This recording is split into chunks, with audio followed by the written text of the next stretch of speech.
한때 엘베강의 피렌체라고 불리며 유럽 내 최고의 아름다운 도시 중 하나로 손꼽히던 곳이 있었습니다. 독일 작센주의 자랑이자 문화의 꽃이라고 불리던 이 도시는 1945년 세계 2차 대전 당시 연합국에 의해 4일간의 공중 폭격을 받게 되고 피해 규모 추산 도시의 90%가 완벽하게 파괴됩니다. 당시 민간인, 군인 사상자만 20만 명으로 추산되고 있고 또한 역사적으로 가치가 매우 높았던 주요 문화재들은 화염 속에서 그렇게 사라졌습니다.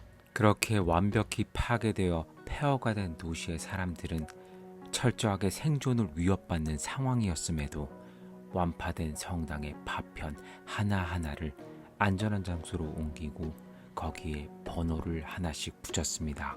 이후 도시 재건을 위해 그때 수집된 파편들을 하나씩 맞춰가며 부서진 건물을 복원하게 되죠. 덕분에 이 도시는 전후 독일인의 극복의 상징이 됩니다. 이곳은 드레스덴입니다. 작센주의 작은 도시였던 이곳은 엘베강을 기점으로 문화적으로 상당히 부흥한 도시였습니다. 귀금속 등 사치품의 가공이 다른 지역보다 뛰어났기에 이곳은 돈과 예술이 모여드는 곳이었죠. 경제적 풍요가 바탕이 된 덕분에 화려한 건축물들이 설계될 수 있었고 이곳은 아름다운 피렌체의 견주와 비교하게 되었습니다. 그런 아름다웠던 드레스덴은 두 번의 암흑기를 맞이하게 됩니다. 첫 번째는 세계 2차 대전으로 연합국의 폭격을 받아 도시의 90%가 파괴되었을 때이고 두 번째는 소비에트 연방의 동독에 포함된 도시였다는 사실입니다. 만약 이 두 가지 암흑기만 없었다면 오늘날 드레스덴은 세계에 손꼽히는 여행지가 되지 않았을까요? 물론 지금은 도시 대부분이 복원 및 복구가 진행되어 예전의 아름다운 모습을 볼 수 있습니다. 그런데 자세히 드레스덴의 건물을 바라보면 색깔이 이상함을 알 수 있습니다. 색이 다른 벽돌들을 붙여 넣은 듯 일체감 없이 부분적으로 검은색 돌들이 드러나 있습니다. 바로 이 검은 돌이 시민들이 직접 폐허 속에서 번호를 붙이며 애지중지 보관하다 복원 시 사용된 소중한 자산들입니다. 당시 연합국의 소위탄 폭격으로 1000도의 고온의 화염이 발생해 이렇게 검게 그을린 것이라고 합니다. 검게 그을린 사암석들은 어쩌면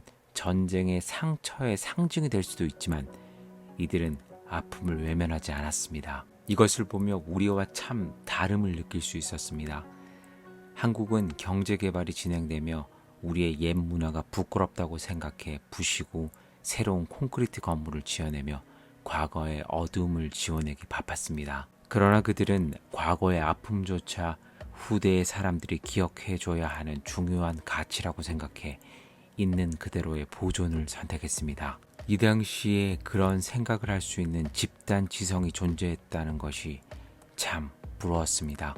참 안타까운 것은 당시 드레스덴은 독일의 군사시설과는 거의 무관한 민간인들이 주로 생활하던 도시였습니다. 이곳을 왜 연합국이 폭격의 장소로 정했는지는 지금도 역사 속의 아이러니입니다. 혹자는 독일인의 문화적 자부심을 파괴하여 다른 나라의 사람들이 나치로 인해 고통받는 것을 역지사지로 겪어보려는 심정으로 공격했다는 말도 있습니다. 종전 이후 연합국도 민간인 중심의 도시를 폭격한 것이 심적인 부담이었는지 민간인 추정 사망자 수를 겨우 2만 5천 명으로 줄여서 공식화합니다. 오늘날 여러분들이 위키피디아 등에 등록되어 있는 사망자 수는 바로 승자였던 연합국이 만든 오피셜 정보를 기반으로 되어 있습니다. 그러나 1944년 공식 인구가 56만 명이었는데 폭격 직후 1945년에 인구가 36만 명으로 줄어든 것만으로도 우리는 사상자의 피해를 어느 정도 가늠할 수 있습니다. 이런 너무나 큰 상처에 분명 누군가의 외침이 있을 법하지만 드레스덴 시민 중에는 이 사실을 직접 언급하는 일을 꺼린다고 합니다. 너무 궁금해 현지인에게 물어보니 한 사람이 이렇게 대답합니다. 우리가 더 잘못했으니까.